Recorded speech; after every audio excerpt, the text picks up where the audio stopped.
제가 요즘에 예레미야 애가서를 강의하고 있잖아요. 그래서 너무 길으니까 그냥 애가서 이렇게 하겠습니다. 애가서. 이 애가서는 BC 586년에 남유다가 바벨론에 의해서 멸망당하고 난 다음에 쓰여진 거고요.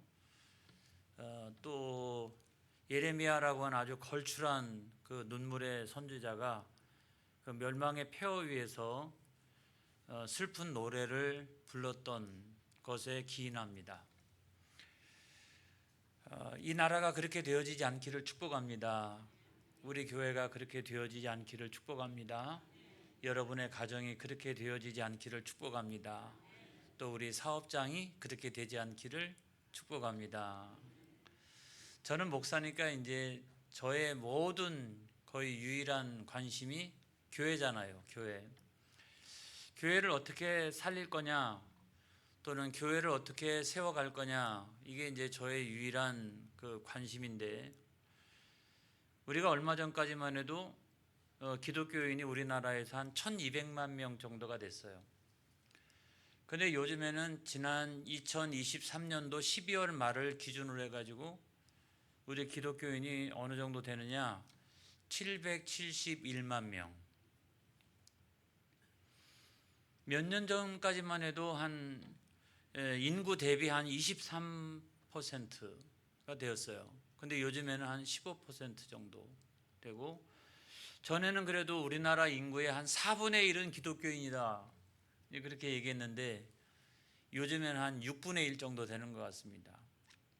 6분의 1 정도.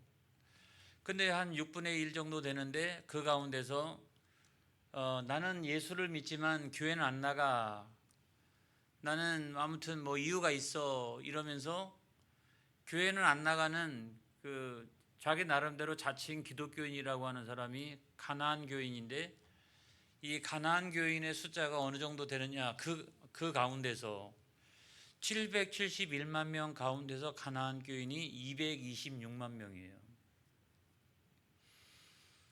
교회가 체질적으로 얼마나 연약한지를 잘 보여주고 있는 그런 수치라고 생각합니다. 세상에 771만 명 가운데서 226만 명이 나는 교인인데 교회는 나가기 싫고 나는 그래도 교인이야. 이거 아주 그냥 우리가 이렇게 부흥하고 성장했다라고 하지만 이 영적인 체질이 얼마나 연약하게 되었는지를 잘 반증해주고 있는 그런 통계라고 생각을 합니다.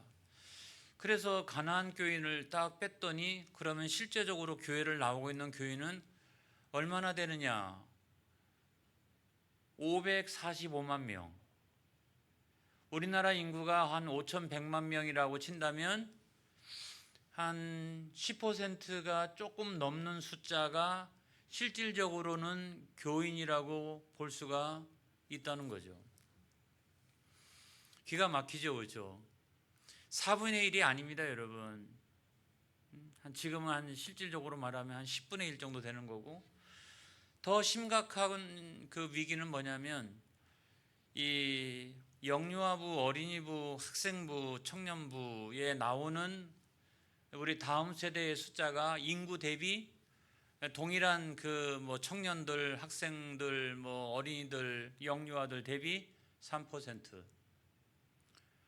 3%예요. 아주 심각한 그런 상황 가운데 있죠. 그러면 이들이 다 어디로 갔느냐? 4분의 1이나 되던 사람들이 다 어디로 갔느냐? 물론 이단에 빠지기도 하고 이런 경우도 많이 있지만, 실질적으로 통계에 의하면 무종교인이 얼마 전만 해도 한 45%가 되었어요. 지금은 무종교인이 한 63%가 됩니다. 한 8%가 더 늘었어요. 그러니까 오늘날 세속화의 물결이 얼마나 강력한지를 우리가 알 수가 있는 거예요. 그냥 기독교뿐만 아니라 종교인의 숫자가 우리나라의 반을 넘어서 63% 정도가 되고 있는 거죠. 그러니까 다 지금 뭐냐면 탈종교화의 시대, 무종교의 시대, 그런 시대를 우리가 경험하고 있는 거고, 그래서 수많은 사람들이 그냥 이 세속주의에 세속도의 도도한 그런 물결 가운데 자기 영혼을 맡기고 그냥 그렇게 살아나가는 사람들이 많다는 거죠. 정말 이런 통계만 가지고 생각해 보면 야, 하나님께서 알곡과 가라지를 구분하시고 있는 거구나 라고 생각할 수도 있지만 교회 입장에서 생각해 보면 심각한 위기라고 하는 거죠. 우리가 해외 선교도 중요하지만 국내에서 수많은 영혼들을 향해서 복음을 전해야 되는 어떤 사명 같은 것을 다시 한번 느끼게 되는 그런 수치가 아니겠느냐 하는 생각을 하게 됩니다.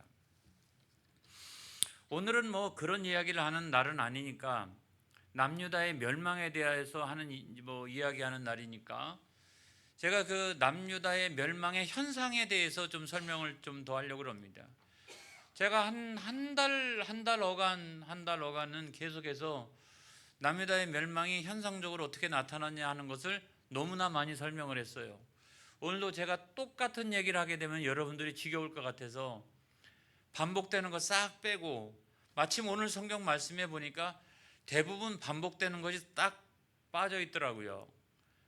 여러분 에가서 그 1장 1절의 말씀을 한번 보겠습니다. 시작. 슬프다 이 성이여, 전에는 사람들이 많더니 이제는 어찌 그리 적막하게 앉았는고. 전에는 열국 중에 크던 자가 이제는 과부같이 되었고, 전에는 열방 중에 공주였던 자가 이제는 강제 노동을 하는 자가 되었도다. 예루살렘 성에 전에는 엄청나게 사람들이 많고 번성하고 이러더니 지금은 사람도 잘 지나가지도 않고 아주 적막하게 되었고, 예루살렘 성이 예전에는 굉장히 이 강한 힘을 나타내고 했었는데 지금은 어떻게 됐다? 마치 그 남편을 잃은 과부처럼 힘을 잃게 됐다. 지금하고 달라요, 여러분. 옛날에는 혼자 산다라고 하는 게 무지무지하게 어렵죠. 지금이야 뭐 경제적인 능력을 다 가지고서 살아갈 수 있습니다만은 그렇게 힘을 잃게 되었다는 거고, 그 다음에 하나님의 사랑을 받아서 어여쁜 공주처럼 이렇게 존귀하던 이런 사람들이 이제는 어떻게 됐다? 다 끌려가 가지고 강제 노동에 시달리는 그런 포로가 되었다라고 하는 것을 이야기해 주고 있는 거죠. 여러분, 어떤 경우든지 망하면 이렇게 되는 거죠. 사업하는 사람이 망하게 되면 처음에는 잘 나가다가 나중에 망하게 되면 어떻게 됩니까? 나중에는 뭐 다 비청산하고, 그러고 난 다음에는 이제 살아갈 길이 없으니까 허드렛 일을 하면서 그냥 그 생계 겨우겨우 유지하면서 그렇게 살아나가는 사람들도 많이 있거든요. 연예인 가운데도 막 굉장히 유명한 이런 사람들이 오늘날에 보면은 모든 거 다 잃고서 그 유리하며 방황하며 자연인처럼 유랑인처럼 전국을 그 배낭 하나 짊어지고 돌아다니는 이런 사람들도 보게 됩니다. 그래서 우리가 망한다라고 하는 것이 어떤 것인가 하는 걸 잘 보여주잖아요. 사랑하는 성도 여러분, 절대로 망하지 않기를 주의 이름으로 축복합니다. 망하는 성도가 하나도 없도록 주의 이름으로 축복합니다. 할렐루야. 그 다음에 두 번째로 나타나는 현상은 뭐냐면 에가서 1장 2절에 있는 말씀인데요. 다 같이 시작. 밤에는 슬피 우니 눈물이 뺨에 흐름이요, 사랑하는 자들 중에 그에게 위로하는 자가 없고 친구들도 다 배반하여 원수들이 되었도다 그랬어요. 예루살렘이 힘을 강하고 유다가 힘을 강할 때에는 꽤 많은 동맹국들이 있었습니다. 그리고 바벨론이 초기에 이제 뭐 바로 해가지고 막 이제 아수르도 공격하고 그렇게 될 때까지는 야, 이러다가는 우리나라도 바벨론이 침략해 오겠다라고 생각해가지고 그 주변에 있는 나라들이 똘똘 뭉쳤어요. 동맹국처럼. 그래서 유다의 동맹국이 남유다가 많이 나오죠. 유다의 동맹국이 애굽이 많이 나옵니다. 애굽이 있고, 그 다음에 강 건너에는 그 암몬과 모압이 있고, 그 다음에 요단강 건너가지고 그 약간 밑으로 내려가게 되면은 거기에 이제 세일산이 있는데 세일산 옆에 에돔 족속들이 이제 거기에 이렇게 살고 있었죠. 그러니까 바벨론이 막 득세하니까 우리가 동맹 맺자 이렇게 했어요. 근데 막상 바벨론이 남유다를 침공하니까 그러기 전까지는 다 동맹 맺자 해가지고 동맹을 맺었는데 정작 실제로 바벨론이 남유다를 침략을 하니까 어떻게 했냐면 다 등을 돌렸어요. 왜냐하면 자기들은 다 약소국가인데 그 암몬이나 모압이나 나라라고 해도 그게 얼마나 돼요. 그게 에돔도 얼마나 됩니까? 애굽은 다 힘이 빠진 상태였기 때문에 그냥 바벨론에 의해서 쳐들어오면 그냥 멸망당하는 상황이죠. 그러니까 괜히 거기에 동맹국이라고 끼었다가 같이 망하면 어떡하나 생각을 해가지고 다들 그냥 등을 돌리고 있는 거예요. 야, 이렇게 저기 지금 치고 있구나 생각하고서 등을 돌리고 있는 거예요. 그리고 심지어는 이 바벨론이 침략을 해가지고 남유다가 완전히 멸망하니까, 예루살렘이 멸망하니까 세상에 에돔 같은 나라는요 완전히 멸망하고 나니까 군사를 동원해가지고 약탈하러 왔어요. 약탈하러. 세상에 그럴 수가 있어요. 세상에 그럴 수가 있어요. 에돔이라고 하는 나라가 어떤 나라입니까, 여러분? 사실은 형제 국가 아닙니까? 제가 새벽에도 그런 말씀 드린 바가 있지만 이 형제 국가 아닙니까? 에돔이 쭉 이렇게 위로 올라가 보면 누가 나와요? 에돔의 그 조상이 에서 아닙니까? 에서. 유다 족속이 쭉 올라가면 누가 나옵니까? 야곱 나오지 않습니까? 둘은 쌍둥이였잖아요. 쌍둥이. 그냥 단순히 형제도 아니고 둘은 쌍둥이였습니다. 그의 아버지가 이삭이었고 어머니가 리브가였잖아요. 그러니까 뭐 완전히 쌍둥이 형제 아닙니까? 형제. 나중에 이제 뭐 시간이 흘러가지고 야곱은 그 가나안 땅 이쪽에 그 정착을 하고, 그 다음에 에서는 세일산 쪽에 정착을 하고, 오랜 시간이 흐르다 보니까 쌍둥이와 같이 그 완전히 한 형제임에도 불구하고 나중에 시간이 지나고 한참 지나다 보니까 나중에는 어떻게 됐어요? 서로가 형제 국가인지는 알아. 이게 따지고 올라가면 우리가 다 이렇게 형제라고 하는 사실은 알아요. 그런데 실질적으로 오랜 역사가 지나가다 보니까 형제라고 하는 인식이 사실은 없어요. 어떤 때는 왼수고요. 그런 감정이 전혀 없어졌다고요. 그래서 오늘날 제가 드리고 싶은 말씀은 어떤 거냐면 아무나 형제 삼지 마라, 이런 말씀을 드리고 싶어요. 먼 친척이라고 그냥 우리 다 형제야. 아닙니다, 여러분. 예전에 어떤 관계가 있었다고 다 형제야. 여러분 그렇게 생각하지 않기를 바랍니다. 우리가 누가 진짜 형제냐, 어떤 사람이 진짜 형제냐, 이런 것들을 우리가 다시 한번 생각을 해봐야 되는 거예요. 아까 제가 사업 망한 사람 얘기를 했습니다마는 그 사람이 사업이 잘 나갈 때는요 다 사람들이 찾아가지고 우리가 그렇게 막역한 친구라고 그러고 한 형제라고 그럽니다. 근데 정작 망하고 나니까 어떻게 됐어요? 다 등을 돌리고 배반하고, 여러분 그렇게 하는 경우가 많잖아요. 아까 그 연예인 얘기했지만 제가 뭐 그 이야기 들어보니까 기가 막히더라고요. 잘 나갈 때는 막 사람들이 그렇게 와가지고 자기 집에 기거하고 막 뒤둥글고 막 그렇게 살았는데, 정작 그 가운데 믿을 만한 어떤 사람 때문에, 믿었던 어떤 사람 때문에 다 그동안 모아놨던 돈 다 날리고 오늘날 내가 유랑하게 되는 이유가 바로 그때 다 날려가지고 지금 오늘날 유랑하고 자연인처럼 이렇게 살아가는데, 나는 다시는 돌아가고 싶지 않다고, 사람이 싫다고, 그 한번 사람한테 배신을 당하고 나니까 사람이 싫다고, 난 차라리 이렇게 자유하면서 유랑하면서 자연인처럼 살아나가는 게 좋다고. 여러분 그런 사람도 있어요. 그래서 오늘날 우리가 누가 정말 형제냐라고 하는 문제를 우리가 다시 한번 심각하게 생각하지 아니하면 안 된다, 이런 말씀이에요. 제가 목회적으로 볼 때 저는 여러분들의 인생을 많이 이렇게 살펴보잖아요. 그렇죠? 제 인생뿐만 아니라 제가 그냥 여러분 우리 교인들의 인생도 살펴보고, 아니면 이전에 있어왔던 뭐 교회들에서 여러 그 성도들의 인생도 살펴보고 이러는데, 정말 우리에게 있어서 누가 내 형제고 자매냐라고 생각할 때 목사인 저에게 물으신다면 저는 이렇게 말씀드리고 싶어요. 거듭난 사람. 누가 우리 예수 믿는 사람들에게 있어서 참된 형제요 자매냐? 누가 당신에게 있어서 참된 형제요 자매냐? 혈연도 중요하지만 정말 중요한 것은 영적으로 거듭난 사람, 예수 믿고 물과 성령으로 거듭난 사람, 새 사람, 그리스도 예수로 옷 입은 사람, 이런 사람. 에이 목사님, 교인이라고 하는 사람한테도 저 엄청 당했습니다, 이런 분들도 있죠. 교인이라고 이야기하는 사람 때문에 제가 엄청 당했어요, 이런 사람도 있어요. 근데 제가 정말 묻고 싶어요.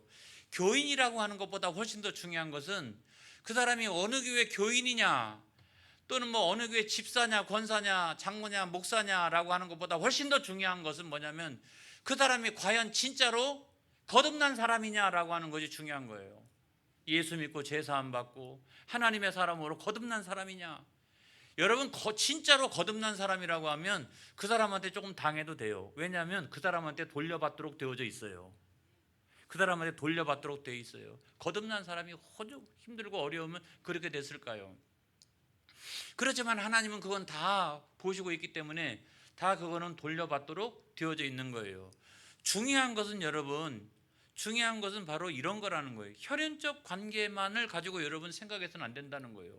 그리고 이해관계를 따라서 생각해서는 안 된다는 거예요. 정말 중요한 것은 거듭난 사람들과 좋은 관계를 유지할 수 있기를 주의 이름으로 축복합니다. 할렐루야. 제가요 여러분 목회적으로도 오늘날 목사가 돼가지고 덕천교회 담임 목사가 돼서 단위에 서 있습니다마는 제가 여러분들을 볼 때 진짜 제 형제요 자매보다 더 진짜 제 형제요 자매처럼 느껴져요. 요즘 보면 여러분 이 대목에서는 여러분들이 박수가 나와야 되는. 아니 제가 정말인 거예요. 제가 제 형제도 있고 자매도 있고 뭐 사촌도 있고 이렇습니다만은 제가 정말 그 진짜 형제요 자매처럼 느껴지는 분들이 여러분들이에요. 그 멋지게 헌신하고 충성하고 어려운 중에도 신앙생활 잘하고, 그래서 제가 여러분들을 보게 되면 아주 그 멋진 크리스찬들이 여러분 가운데 많이 있어요. 그래서 제가 이런 분들을 볼 때마다 우리 형제요 자매보다 훨씬 낫다, 진짜 내 형제요 자매는 바로 이런 사람이다 라고 하는 생각이 들더라고요. 이런 사람들하고 평생을 이렇게 함께 살면 얼마나 좋을까. 할렐루야. 그런 생각도 드는 거죠. 그래서 예수님께서도 누가 내 형제요 자매냐 이렇게 분명히 말씀을 하신 바가 있잖아요. 그냥 여러분 마가복음 3장 31절로부터 35절까지 있는 말씀을 그냥 제가 한 구절만 읽으려고 했더니 그런 감동이 좀 덜해요. 이걸 쫙 읽어보니까 왜 예수님께서 누가 내 형제요 자매냐, 누가 내 어머니냐 그렇게 얘기했는지가 아주 절절하게 느껴져가지고 제가 여러분 좀 길지만 마가복음 3장 31절로부터 35절까지 말씀을 아주 긴데 그럼에도 불구하고 다 함께 합독하면 저와 여러분들이 읽다가 우리가 진짜 형제요 자매구나 라는 사실이 느껴질 거라고 믿어서, 할렐루야. 그래서 다 함께 한번 읽어보려고 합니다. 시작. 그때 예수의 어머니와 동생들이 와서 밖에 서서 사람을 보내어 예수를 부르니 무리가 예수를 둘러 앉았다가 여짜오되 보소서 당신의 어머니와 동생들과 누이들이 밖에서 찾나이다.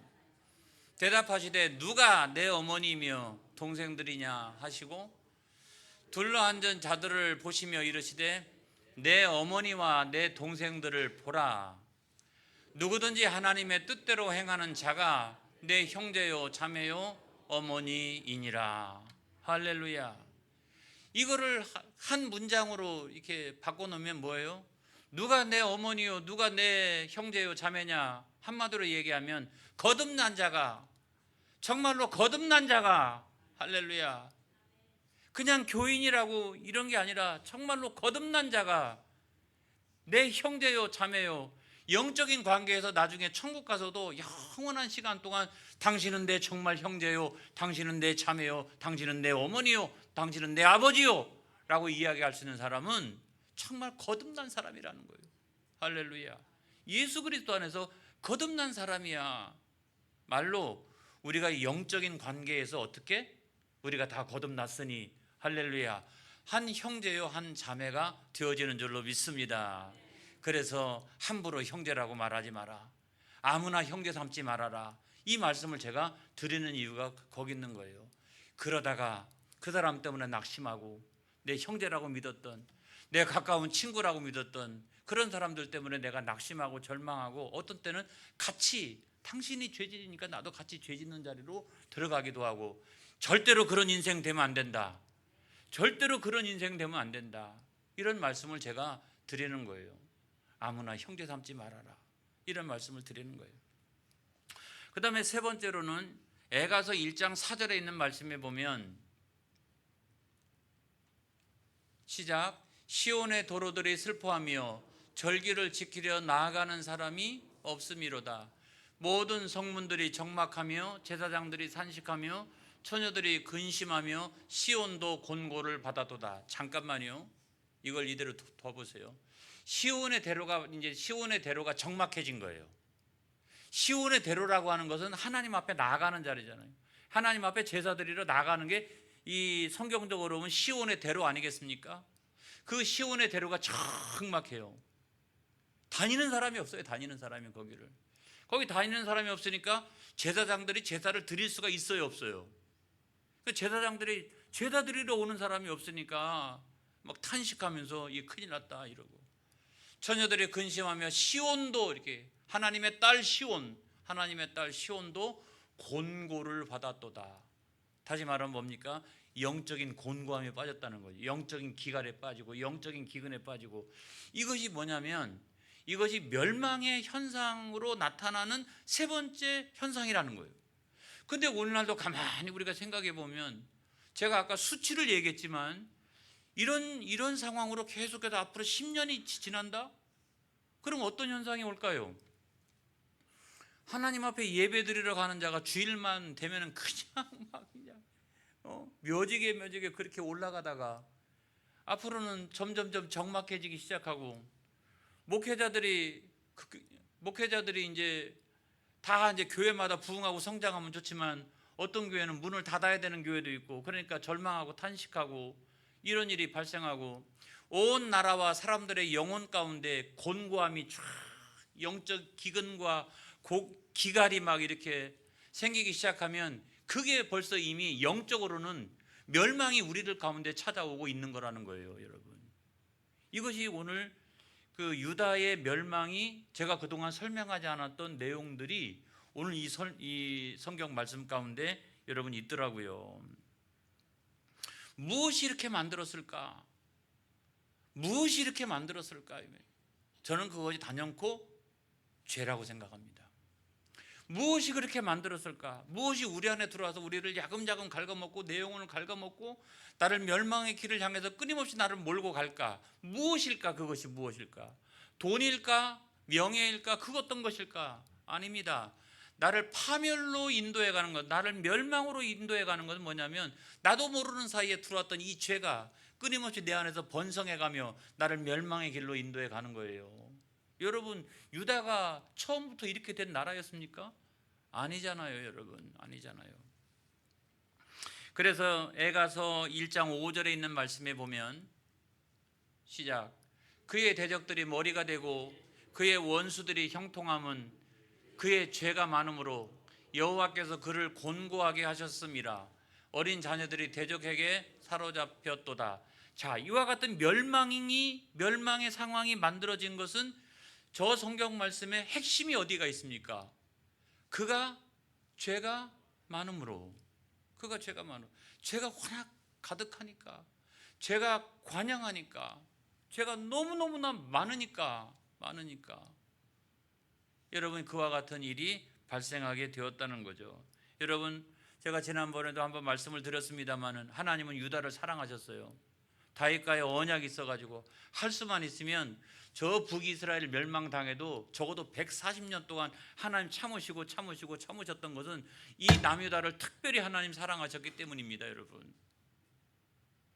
그럼에도 불구하고 여전히 북이스라엘과 똑같은 길로 향하여 갔기 때문에 하나님은 나중에 가가지고는 이 징계의 어떤 징계의 막대기죠. 자기 자녀를 때리는 거니까 이 징계의 막대기를 안 댈 수가 없었던 거죠. 이 멸망의 막대기를 안 댈 수가 없었던 거죠. 그런 하나님의 마음을 우리가 알아야 돼요. 하나님이 무슨 공의 하나님이야. 천만의 말씀. 그 막대기 속에는 뭐가 있다? 하나님의 사랑이 있다. 그 징계를 해서라도 돌이키려고 하는 하나님의 징계의 막대기였다. 이 사실을 여러분 믿으시기 바랍니다. 에가서 1장 8절의 말씀에도 동일하죠. 시작. 예루살렘이 크게 범죄함으로 조속거리가 되었으니 전에 그에게 영광을 돌리던 모든 사람이 벗었음을 보고 업신여김이요 그는 탄식하며 물러가는도다 그랬어요. 자, 왜 이렇게 됐느냐? 여기 성경 말씀에도 크게 범죄함으로. 그래서 나중에 그 정도가 어느 정도예요?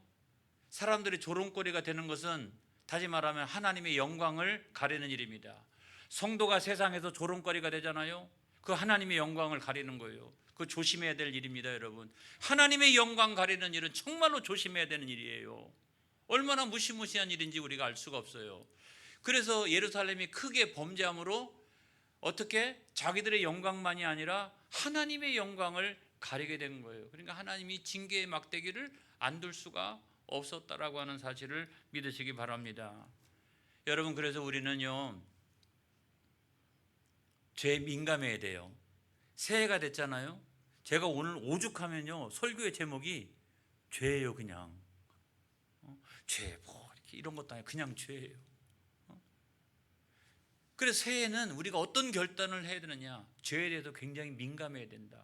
제가 한번요, 디모데후서 3장 1절로부터 5절까지 있는 말씀 한번 같이 한번 읽어보겠어요. 죄가 얼마나 다양한가 이런 거예요.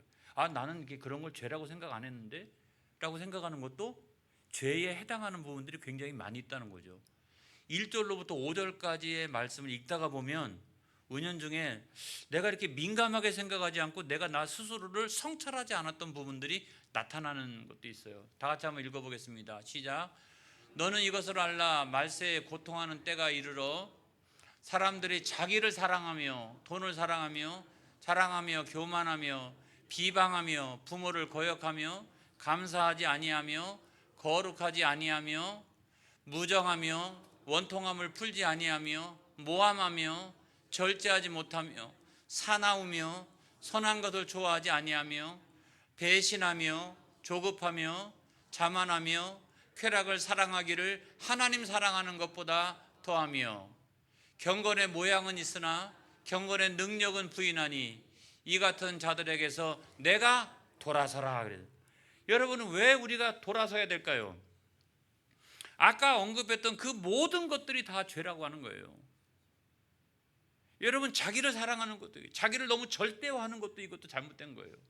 그리고 여기에 나와 있는 여러 가지 것들도 가만히 생각해 보면 우리 스스로가 자기를 성찰하지 못할 때는 저에 있는 내용들이 나에게 해당한다라고 생각하지 못할 때도 굉장히 많이 있어요. 그래서 우리가 민감해야 된다. 자기 자신을 잘 성찰하고 있어야 된다. 이런 말씀을 제가 드리는 것입니다, 여러분. 에레미야가 3장 39절로 40절에도 동일한 말씀이 있더라고요. 시작. 살아있는 사람은 자기 죄들 때문에 벌을 받나니 어찌 원망하랴. 그 다음, 우리가 스스로 우리의 행위들을 조사하고 여호와께로 돌아가자. 할렐루야. 그러니까 우리가 우리 스스로를 늘 기도하는 가운데 성찰하고 살펴보고 성경적으로 거기에 해당하는 부분들이 없나 하는 것들을 우리가 살펴보고 우리가 전심으로 돌이켜서 여호와께로 돌아가는 새해가 되어지기를 축복합니다. 결단코 멸망하지 아니하리라. 이 말씀을 드리는 거예요. 하나님께 돌이키는 자가 누가 멸망합니까, 여러분? 하나님을 떠난 자가 멸망하는 거지 하나님께로 돌아오는 자는 결단코 멸망함이 없다는 사실을 믿으시기를 축복합니다. 그래서 여러분, 회개가 중요한 거예요. 하나님께로 돌이키는 건 다른 것이 아닙니다. 회개하는 거잖아요. 회개하는 거, 하나님께 돌이키는 거예요. 예레미야가 3장 33절에 있는 말씀에 보면 시작. 주께서 인생으로 고생하게 하시고 근심하게 하심은 본심이 아니시로다.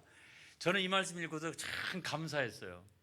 하나님의 본심은 우리에게 은혜 주시기 원하고 우리에게 복 주시기 원하고 당신의 자녀가 존귀하게 되어지기를 원하고, 그것이 바로 하나님의 본심이라는 거예요. 그래서 그런 하나님의 본심 앞으로 우리가 돌이켜야 되는 줄로 믿습니다. 그럼 어떤 일들이 일어나느냐? 예레미야가 3장 21절로 23절 시작. 이것을 내가 내 마음에 담아두었더니 그것이 오히려 나의 소망이 되었사오문 여호와의 인자와 긍휼이 무궁하심으로 우리가 진멸되지 아니함이니이다. 이것들이 아침마다 새로우니 주의 성실하심이 크시도소이다. 내가 이것을 마음에 두고 회개하였더니 소망이 생기기 시작했다는 거죠. 하나님은 절대로 우리에게 인자와 긍휼을 베푸시기를 좋아하시는 하나님이시다. 내가 세상에서 멸망당하고 진멸당하기를 원치 아니하시는 하나님이시다. 내가 회개하고 그 하나님께로 돌아갔더니 하나님이 나의 아침을 날마다 새롭게 하여 주시고 그것이 하나님의 성실하심의 특징이라는 거예요.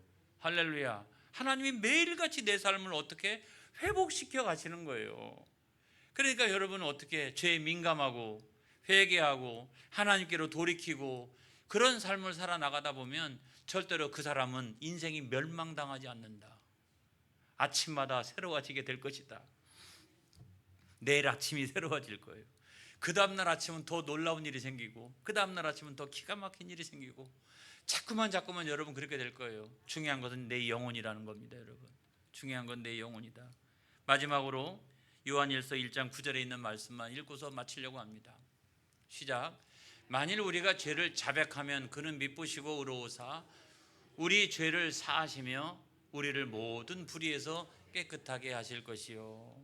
여러분, 매일매일의 우리의 삶이 이와 같이 하나님께서 우리를 깨끗하게 하시고 인자와 긍휼을 베풀어 주시고 나의 아침이 그냥 억지로 일어났네. 억지로 일어나서 이거 아이고 오늘도 별로 기대가 없네 이거 아주. 왜냐하면 벌써 내가 영적으로 잘못되어 있기 때문에 그래요. 오늘 말이지 하나님이 내 아침을 새롭게 해주실 텐데 놀라운 일이 오늘도 하루 동안 일어날 거야. 그런 기대감을 가지고 하루를 시작하는 저와 여러분이 되어지기를 축복합니다. 할렐루야. 기도하겠습니다.